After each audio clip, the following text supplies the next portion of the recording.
You're listening to an archived Cabral Concept podcast. After listening to this show, check out the most up-to-date podcasts available at stephencabral.com/podcasts or search directly on iTunes.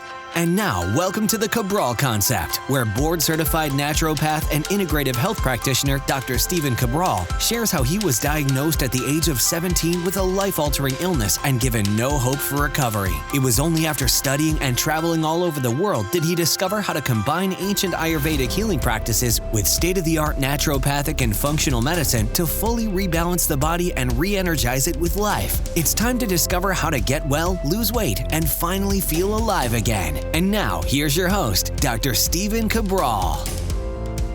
Thank you for joining me here today on this Total Wellness Tuesday, where we're going to be going over the 5 Ayurvedic AM detox techniques to complete in under 5 minutes. So every single morning, this is a very super easy routine to start to implement into your day that's going to give you those long-term results that you're looking for. So what are some of those long-term results? Well, it's the opposite of basically everything that you don't want right now, meaning that you're going to have less fatigue, right? You're going to boost your mood, less of the grogginess or blah-based feelings when you first wake up. Your skin's going to look more fresh, more vibrant. You're going to start to have a little bit more pep in your step, a little less inflammation, a little less puffiness.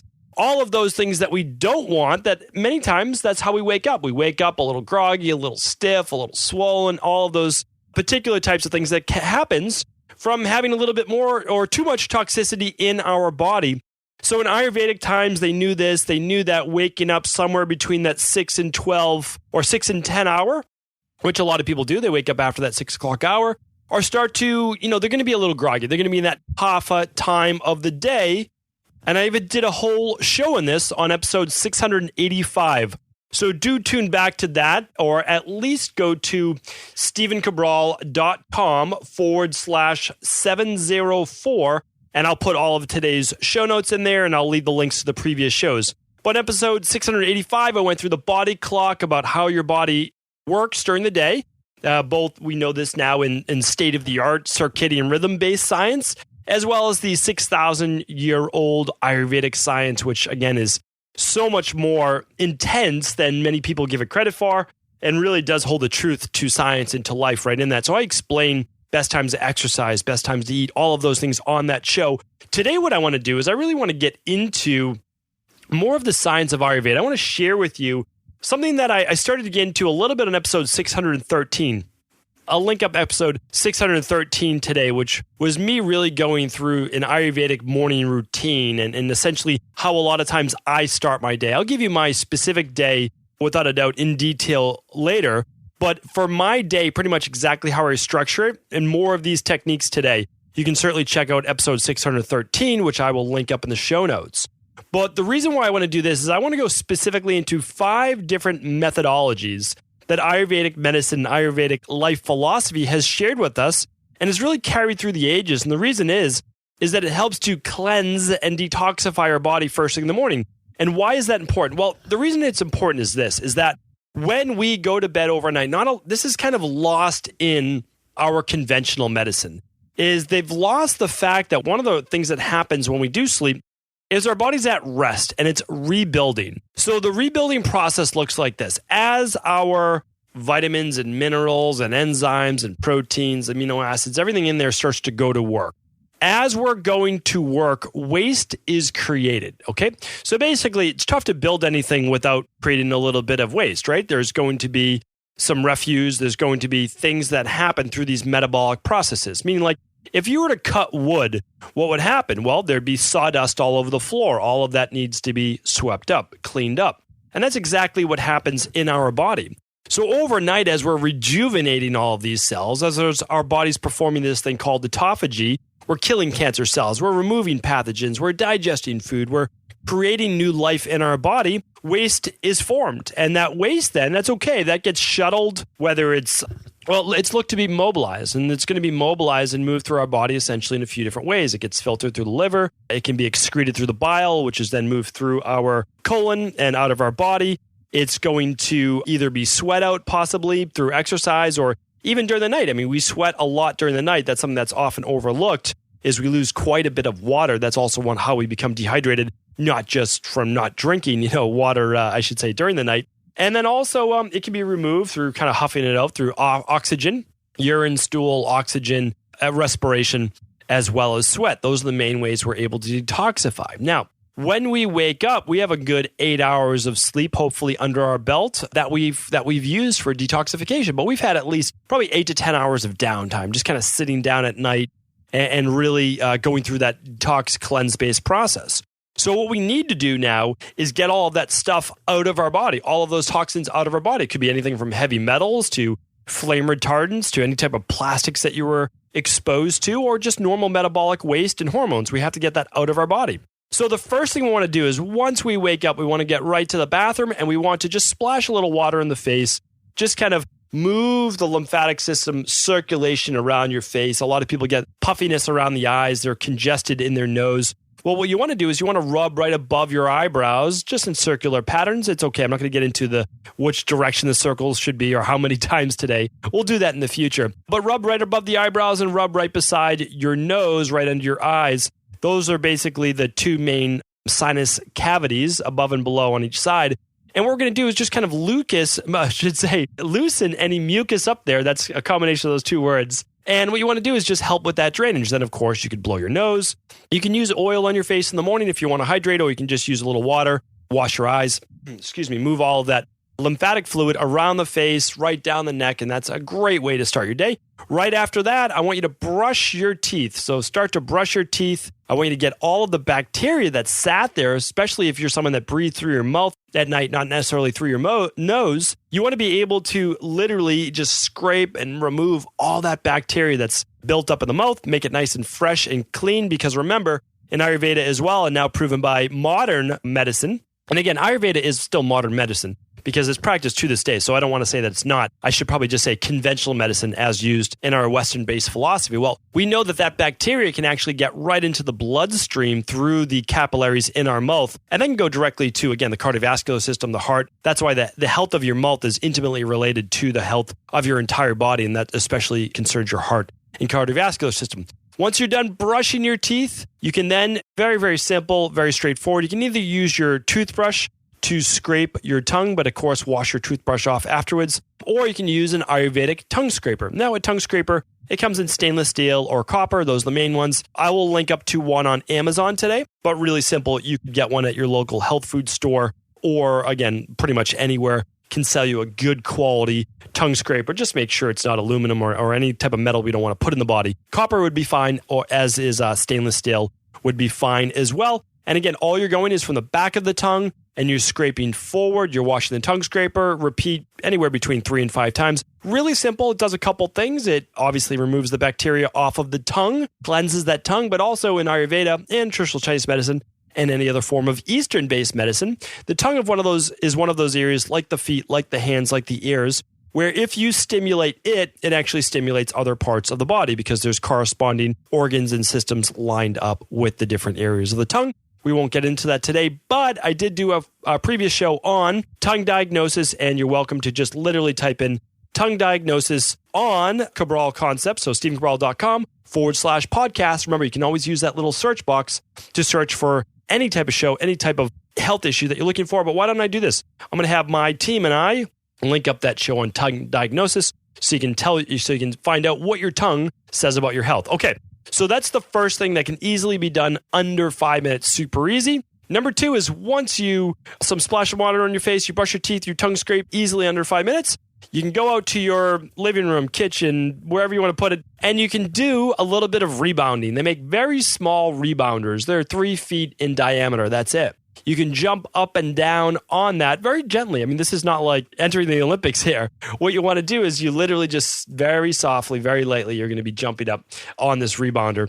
I think also at StephenCabral.com/store, if you click on weight loss, I believe under home gym equipment or just home gym, I have a link to my favorite rebounder on Amazon, I believe as well. Just trying to make it real easy for you to find exactly what you need. So one of the things I'd recommend, rebounding is phenomenal because it gets that lymphatic system moving, which again means that you're going to mobilize that waste. Essentially, the lymphatic system moves through around all the cells And what it is almost like your own, it's a different type of blood supply, okay? It's not your blood, but it actually has more fluid than your blood itself. And it is able to remove waste, pathogens, fats, all sorts of different things out of your body. And I've talked about the lymphatic system in depth before, and it's this very intricate, beautiful system that really does remove and filter waste through your body. So rebounding simply helps with that. Now, if you can't do rebounding, maybe you just do a little bit of jumping up and down. That would be simple. I've given many shows on rebounding before. So simply type in rebound or lymphatic or anything like that to the podcast show notes for how to rebound. So if you're not able to do that, you can also do sun salutations. And again, I've talked about this before on how to do sun salutations. And you can do that to, again, move that lymphatic system. But also at the same time, one thing I highly recommend is putting on some positive affirmations or some gentle music that kind of wakes you up into the day and gets you into a positive mindset. You could use some of the binaural beats that I've talked about. But again, even just listen to positive affirmations on either a podcast or on YouTube. So great to start your day. So you're getting that lymph moving, but you're also boosting your mood as well. Easily done in under 5 minutes. Okay, very, very simple, very straightforward. Now, after you've done your rebounding, I highly recommend moving right over to your kitchen and drinking 8 to 12 ounces of room temperature water. Okay, room temperature water, or even slightly warm if you want. Why? Well, it helps the lymphatic system move at a better degree. The hotter the water or the warmer the water. Cold water makes our liver a little bit more sluggish, our digestive system a little bit more sluggish. Sure, you might burn a whole extra 12 calories by trying to heat up that water through your own thermogenic effect, but certainly not worth it when you were talking about the digestive system. Okay, now, how could you up your game besides just drinking room temperature or warm water? By squeezing in some lemon, by squeezing in some lime, some trace minerals, or a pinch of sea salt. That would be phenomenal. Or you can do what I do, which is the lime or the lemon. I put in my daily fruit and vegetable blend greens powder. So I'm getting 22 organic fruits and vegetables that have been juiced and dehydrated in powdered form. I put it right in my lemon or lime water. I put in a pinch of sea salt.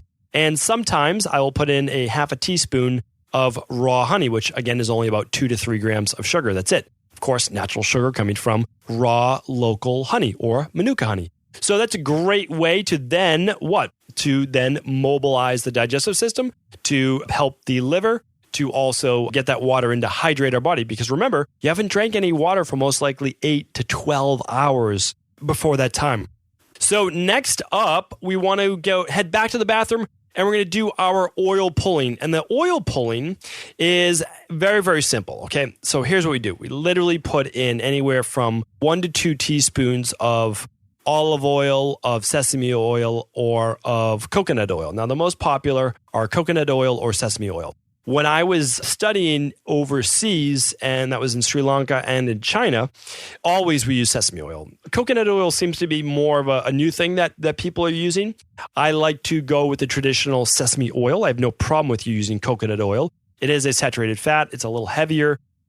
Whether I want that swished around in my mouth, potentially going into the capillaries, those types of things, I don't know. I don't know how I feel about that right yet. I haven't made up my mind exactly. But the truth is, if you just use sesame oil, you'll be all set. You don't have to worry about that at all. So sesame oil is also antimicrobial, just like the coconut oil, which is what a lot of people use it for. Okay, so use the sesame oil, swish that around. At the same time, while you're swishing that around your mouth for 5 minutes or more, you're going to do your dry brushing. Now, your dry brushing, I've done episodes on that. Just type in dry brush at stephencabral.com/podcast, and you'll be able to see all the episodes on dry brushing. So you literally do that just by very, very simply moving from the extremities, whether it's your wrist to your armpit or your ankles up to the groin. You're going to be able to move that lymph, okay? So we woke up, we rebounded, we got some water. Now that lymph is ready to be mobilized. So now we're going to dry brush it, we're going to move it, and then after that, we're going to hop right in the shower, right? The shower is going to help open up the circulatory system, and that is my fourth one. So that's my fourth one. You can do your oil pulling and dry brushing in under 5 minutes easily. And then how I like to leave the house, or one of the things that I would recommend for you, is some very simple deep breathing, all right?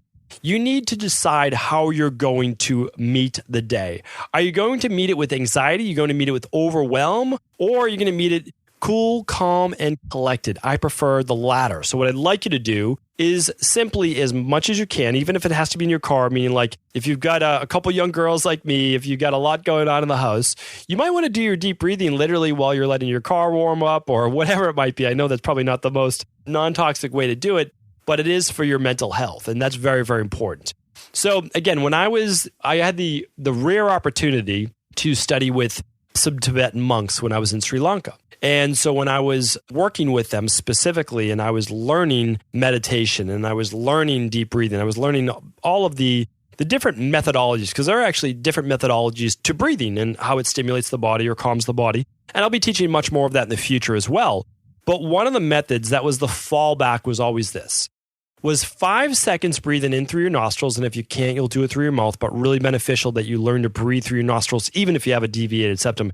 And you can do that by reducing inflammation in the entire body, by finding out what your food sensitivities are, by removing dairy, those types of things. That's how I was able to do it, is I did a food sensitivity test. I removed dairy. I removed a lot of things that were causing this just mucus development.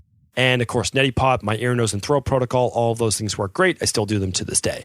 All right, so the deep breathing, though, you're breathing in through your nose for 5 seconds. Now, you're letting that oxygen circulate through your body in a nice little circle, and then you're breathing out through your mouth, okay? So oxygen comes into your nose, it goes into the deepest part of the lobes of the lungs, and then it comes back out through your mouth or out through your nose if you would like. Now, your breath in is 5 seconds, your breath out is slower for 7 seconds, okay? It does not have to be perfect. It could be 3 and 5 or 5 and 7, anything that you would like. However, the out breath should always be longer than the in breath. And what that does is it actually calms your central nervous system. So if you have a short out breath, but a longer in breath, that's going to stimulate. We don't want to hyperventilate. We don't want to stimulate. We actually want to calm the central nervous system. So that means when you're getting into traffic, you won't have as much, hopefully, road rage. And if you get into, well, let's just say you're late for the day, whatever it might be, I'm telling you, even if it's not for the 5 minutes, okay, which would be about 25 breaths using this methodology, even if you did it for 10 breaths, which literally is only about, a minute and a half or so, just doing that for that 90 seconds would allow you then to see the day a little differently, because you're reframing how you're starting your day. You're starting the day more calm. And when you do that, it literally does change and affect the way that you see the world. So 5 really simple techniques. One more point about this last one is that deep breathing is both a mental and physical detox. I talked about the mental part, but the physical part is when you start to bring more oxygen to your body, it actually allows for greater cellular respiration. That means your cells, all 40 trillion of them, actually get more oxygen into them at a deeper level. This helps with the actual waste removal as well. So we get both a physical and mental detox from that last one. I would actually say from all of them, because as I'm going through all 5 of these, I'm thinking about it consciously at the same time. I am doing something great for my body. I am detoxing my body. And most of these can all be done at the same time, meaning like waking up and brushing your teeth. Well, you have to do that anyways. That's not extra time in your day. Sure, the rebounding or sun salutations are, but it's worth it. 3 minutes, 5 minutes of your day just to kind of get the body moving. What I do is my own little sun salutation before my body weight exercises, okay? And then number 3, well, hopefully you're drinking some water in the morning. It's not that much extra to squeeze a little lemon. You just buy a bag of lemons when you go grocery food shopping, or limes. Probably already have some Himalayan sea salt at your house. And I use the daily fruit and vegetable blend, and I'll link up to that as well. If you want to use it, great. If you don't, that's okay too. Number 3. Well, that was number 3. Number 4 is oil pulling. Well, it's very inexpensive to get a bottle of sesame oil just to put in your bathroom, and a dry brush. A dry brush will cost you just maybe $15 or so, and then you have that for quite some time. It'll probably last you at least, 6 months or so of you really using it all the time, and then you can replace it. And then deep breathing costs you nothing. And really, time-wise, very little time as well, even if you had to do it while on your commute or walking. That's a big part of it. I'll be walking out in the morning, and I'm just walking to work, walking wherever it might be, and I'm doing my deep breathing. So again, all of these can be done. They don't really take you any time at all, and they make you more conscious of how you're spending your time, of how you're going about your day. And when you do that, I'm telling you, it starts to trickle into the rest of your life. You start to become more conscious of all the actions that you take. When you do that, you start to make better decisions. You start to take better actions. And from those better actions, what do you get? Well, you get a better, healthier life. And that's what it's all about. So these things creep in. They really do. You start to creep them into your lifestyle, and all of a sudden you just start to get all of these little benefits that start to show themselves over weeks and months. And that's why, if you're frustrated right now, it's because you're looking for the immediate short-term results. I'm telling you, this will give you the immediate results of bringing more oxygen to the body and waking the body up and enlivening the body. But the long-term is you're living a better life. You're living a life that's more mindful, more conscious. And that's really what it's all about. So hopefully today's show is helpful. Can't recommend enough checking out episode 685 to learn about your Ayurvedic body clock, which is within everyone, and also episode 613, which is teaching you about a more in-depth Ayurvedic morning routine of specifically how I go through it for the most part, and teaching you how you might want to align it with yourself as well. Enjoy both of those shows. I really did like them. I like going through them. But more importantly, I like living this practice. Living the practice of health. I'll tell you, the benefits outweigh just you looking better in terms of your self-image and body. And they outweigh even how great you feel. It's what you're doing with your life. You're living a healthier life. It really disperses into everything else that you do. I can't stress that enough. So thank you so much for tuning in today's show. Hope that it was helpful. If it was, please do feel free to share this show with anyone it could help. Take care. Are you ready to heal yourself and then go on to heal others? If so, the Integrative Health Practitioner Institute can help you discover proven functional medicine protocols that blend the best of 7 different healing disciplines from around the world. I personally share with you the exact handouts and protocols I use in my private practice that enable people to get well, lose the weight, and live longer, stronger. I want to pass this information on to the next generation of health coaches, and that is exactly why I created IHP. We are the future of the health coaching industry, and the skills and knowledge you will learn will make you an in-demand certified health coach anywhere in the world. Although we have many medical professionals taking the IHP certifications, no experience is necessary, and half our members have no previous health certifications. At the Integrative Health Practitioner Institute, our motto is a health coach in every home. Our goal is that you take this knowledge and then share it with family, friends, loved ones, your community, or in a practice where you create a career you love and can be proud of. The global IHP community is filled with some of the most kind and caring people in the world, and we can't wait to welcome you into our world soon. For more information or to set up a discovery call with one of our IHP Health Coach graduates, simply head over to integrativehealthpractitioner.org.